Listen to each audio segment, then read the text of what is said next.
The cold doesn't feel cold after a while. It becomes something else, something that lives inside your bones, something that whispers. I remember the date, November 22, 1942, Totensonntag, the Sunday of the Dead. We called it that every year, a day to remember the fallen. That year we became what we remembered. We were 300,000 men, an entire army, and in one morning, in 4 hours of Soviet thunder, we became a pocket, an island, a grave that hadn't been dug yet, but we would dig it with our own hands, with our own words. This is the story of the letters that never arrived, the last words of the doomed, confiscated by order of the Führer, locked away so the truth wouldn't poison the homeland. I saw them write those letters. I wrote one myself, and I'm the one who has to remember what they said because no one else will. Some graves you dig with shovels, others you dig with hope, with ink, with the belief that someone somewhere will read what you wrote and remember you were human. We dug our graves with fountain pens and frozen fingers, and when we were done, they took our graves away from us. His name was Lindemann, Stabswachtmeister. I remember him because he never lied to himself, and I remember his letter because I read it over his shoulder the night before the last mail flight. He didn't try to hide it. He wanted someone to see. The darkness in Stalingrad wasn't just the winter dark. It was the dark of knowing, of understanding, of counting the days and doing the mathematics of your own extinction. Let me take you there, to the pocket, to the trap, to the place where hope froze to death before we did. The sound came first. November 22nd, 0400 hours. A rumbling from the northwest. Not artillery. Deeper than that. Heavier. The sound of the earth itself breaking open. I was at 6th Army headquarters in Golubinskaya, 30 kilometers west of Stalingrad. We'd been fighting in that cursed city since August. 4 months of hell, but we were winning, or so they told us. The city was almost ours. Just a few more blocks, a few more weeks. The sound said otherwise. Operation Uranus, we'd learn later. The Soviets loved their grandiose names. 2.5 million men, 7,000 tanks, 13,000 guns. A hammer from the north, an anvil from the south, and us, 300,000 Germans and Romanians, right in the middle. The Romanian Third Army collapsed in 6 hours. I remember watching our radio operator's face as the reports came in. He was 20 years old. He had the look of someone watching their future catch fire. His hands shook when he transcribed the coordinates. The Soviet pincers were moving fast, too fast. By nightfall on the 23rd,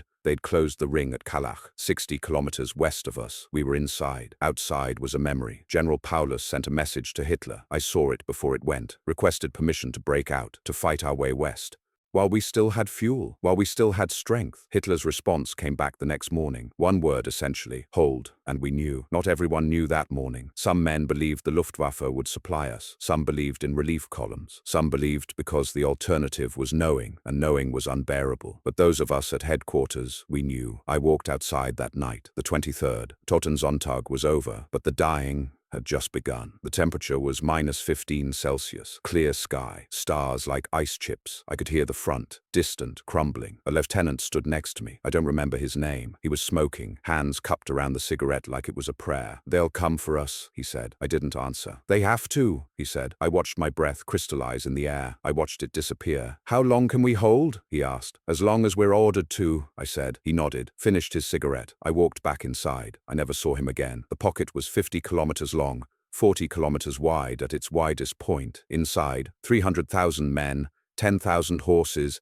80,000 tons of supplies that should have been 200,000 tons. The Luftwaffe promised 750 tons of supply per day. They delivered 84. The mathematics were simple, brutal, certain. We began calculating how long we could survive. Rations dropped from 200 grams of bread to 150, then to 100, then to 75. You can feel 75 grams of bread in your hand. It's nothing. It's the weight of hope crumbling. December came like an executioner, patient and sure. The temperature dropped to -25, then -30, then -35. Steel froze. Machinery stopped. We replaced our helmets with fur caps because the metal would freeze to our skulls, leaving patches of scalp and hair behind when we pulled them off. Men died from the cold before the Russians killed them. I fell asleep and didn't wake. Sat down to rest and became statues. The horses went next. We ate them, boiled the bones, drank the water they were cooked in, cloudy with marrow and desperation. The Luftwaffe dropped supplies, sometimes, when weather permits, when fighters could escort, when fuel existed. Containers fell into Soviet lines, or into no man's land where retrieval meant death, or they fell accurately, and we swarmed them like rats, clawing, fighting, desperate. I saw 2 men die fighting over a package of Zwieback crackers. One had a knife, the other had nothing but hunger. They bled out in the snow together, the package unopened between between them. We dug in, literally, carved positions into frozen earth that resisted the shovel like iron, built bunkers from rubble, from bodies, from whatever would stop a bullet or the wind. And we began to write. The first letters were normal, optimistic even. Don't worry, the Luftwaffe is supplying us. Relief is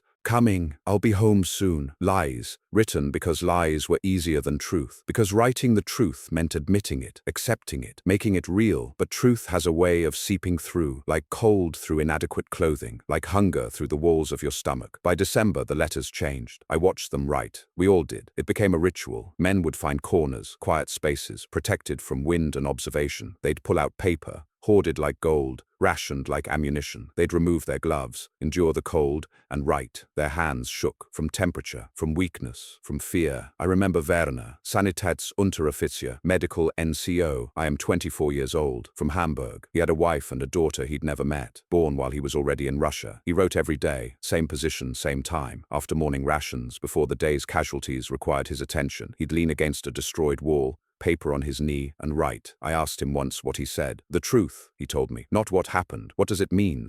And what does it mean? He looked at me. His eyes had that hollow depth that came from seeing too many men die, from cleaning wounds that wouldn't heal, from amputating frozen limbs that gangrene had claimed. It means we're asking God for one thing now. Not victory, not survival, just the power to persevere. He showed me his letter. I wish I could forget it, but memory is a curse that way. It keeps what you want to lose and loses what you want to keep. Whatever God's providence will decide, he'd written, we only ask him for one thing, the power to persevere. One day people shall say of us that the German army has fought in Stalingrad like no soldiers of the world have fought before. Pride, even in extinction, especially in extinction. The letters became confessions, became testaments, became the only immortality these men would ever have. One corporal, I never knew his name, wrote, fate has decided against us. If you don't receive the news that I have fallen for Greater Germany, then bear it bravely. As a last bequest, I leave my wife and children to your love. Present tense for death, future tense for grief. The grammar of doom. The mail flights came irregularly. Junkers, Ju-52 transports, lumbering and vulnerable, would land on makeshift airstrips under darkness. They'd unload ammunition, medical supplies, sometimes food, always less than promised, never enough. And they'd take the mail, sacks of it, hundreds of letters, thousands, the last words of the dying, flying west toward families who still believed, who still hoped, who still waited by mailboxes for news that wouldn't come. Each departure felt like a betrayal, like we were sending ghosts home to haunt people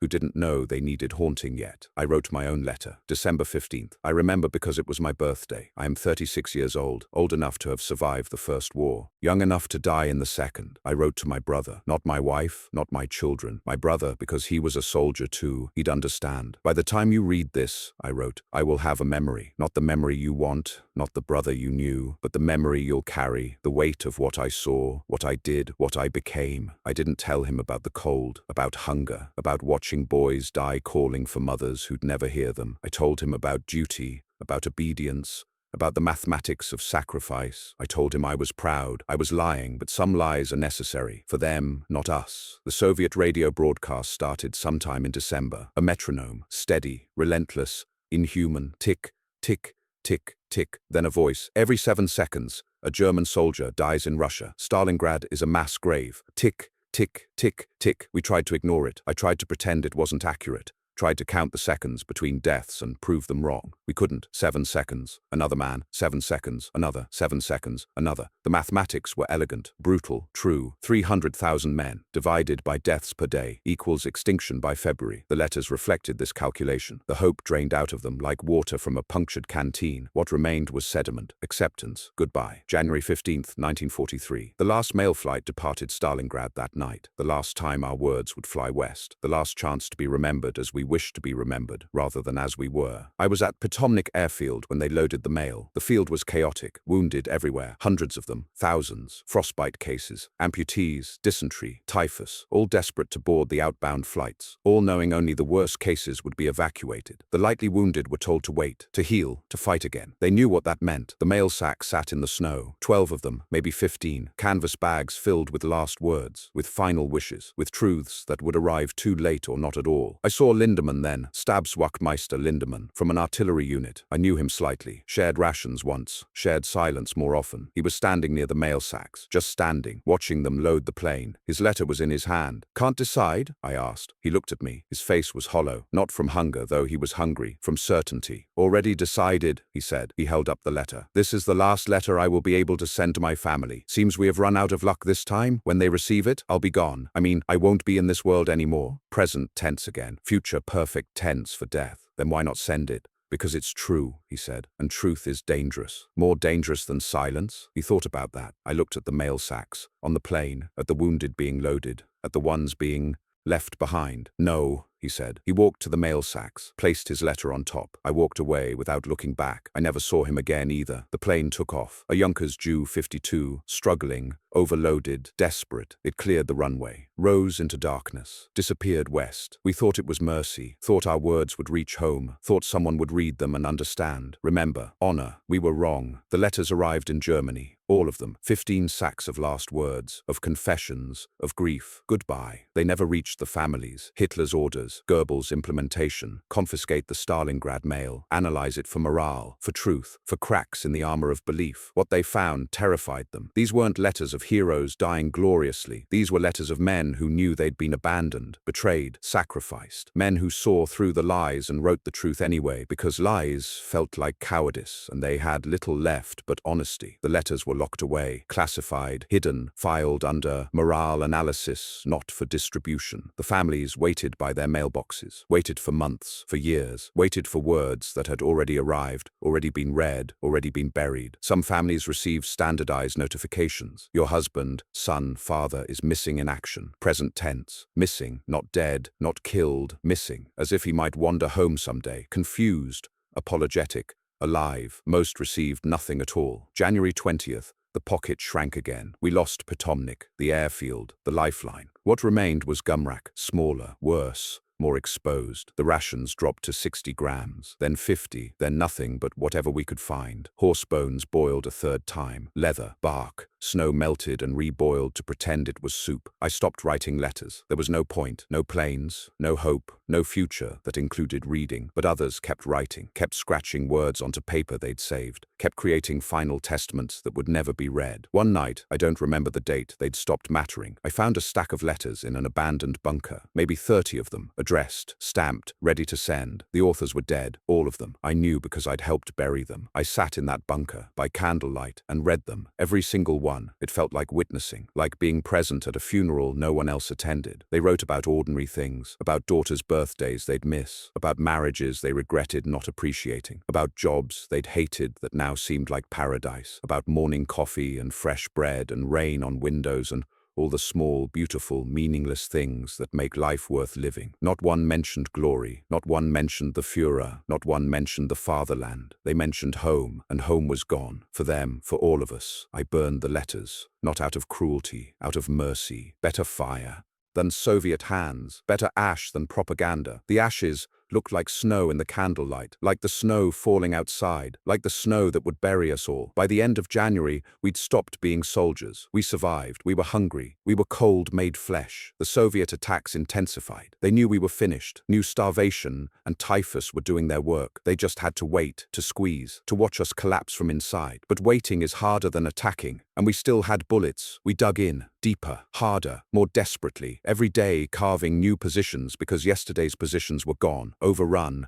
buried, lost. The digging felt prophetic, like we were excavating our own graves and just hadn't realized it yet. Like every shovel of frozen earth was one shovel closer to where we'd end up anyway. The ruins helped. Stalingrad was already destroyed. We just destroyed it more completely. Knocked down walls to build bunkers. Collapsed floors to create firing positions, turned apartments into tombs. The civilians were mostly gone, evacuated, fled, dead. The ones who remained, old women, mostly too weak or too stubborn to leave, would sometimes appear like ghosts, offering nothing, expecting nothing, just bearing witness to what we'd become. One old woman brought me bread once, January 28th. I remember because it was the day we lost Gumrak airfield, the last connection, the last thread to elsewhere. She didn't speak German, I didn't speak Russian. She just handed me the bread, maybe 100 grams, black, hard as wood, and walked away. I didn't eat it. I gave it to a boy from my unit. I am 18 years old, dying of dysentery. He couldn't keep it down, vomited it back up. I cried. I never saw the woman again. The surrender came in pieces. Paulus was promoted to field marshal on January 30th. Hitler's logic was twisted but clear. No German field marshal had ever surrendered. Therefore, Paulus wouldn't either. He'd die or fight until death found him. Paulus surrendered on January 31st. The southern pocket collapsed. 24 generals were captured. 91,000 men, or what was left of men, skeletons in uniform,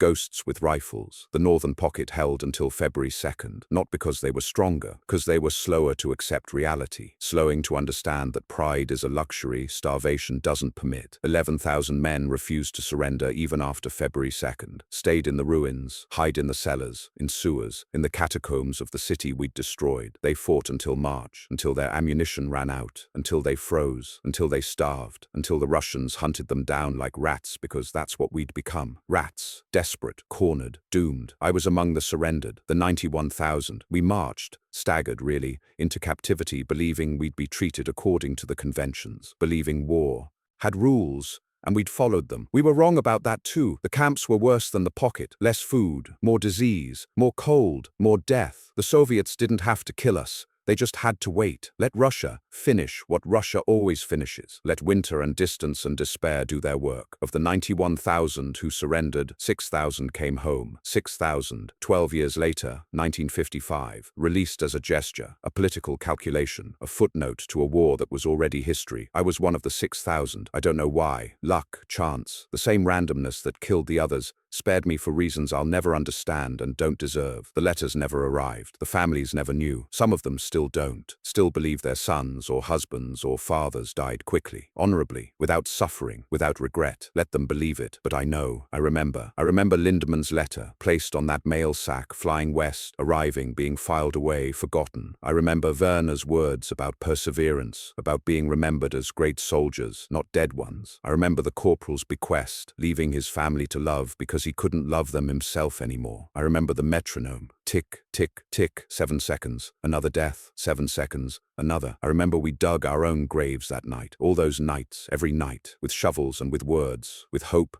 and with ink, with letters that said, "Remember me," to people who'd never read them. The graves are still there. Stalingrad, Volgograd now. The dead are buried in mass graves, on frozen earth, in memory. And the letters are still there too, somewhere, in an archive, in a basement, in a file cabinet labeled not for distribution. Maybe someone will find them someday, read them, understand, maybe, but probably not. They'll probably stay buried, like we stayed buried, like the truth stays buried. We dug our own graves that night, and we've been lying in them ever since.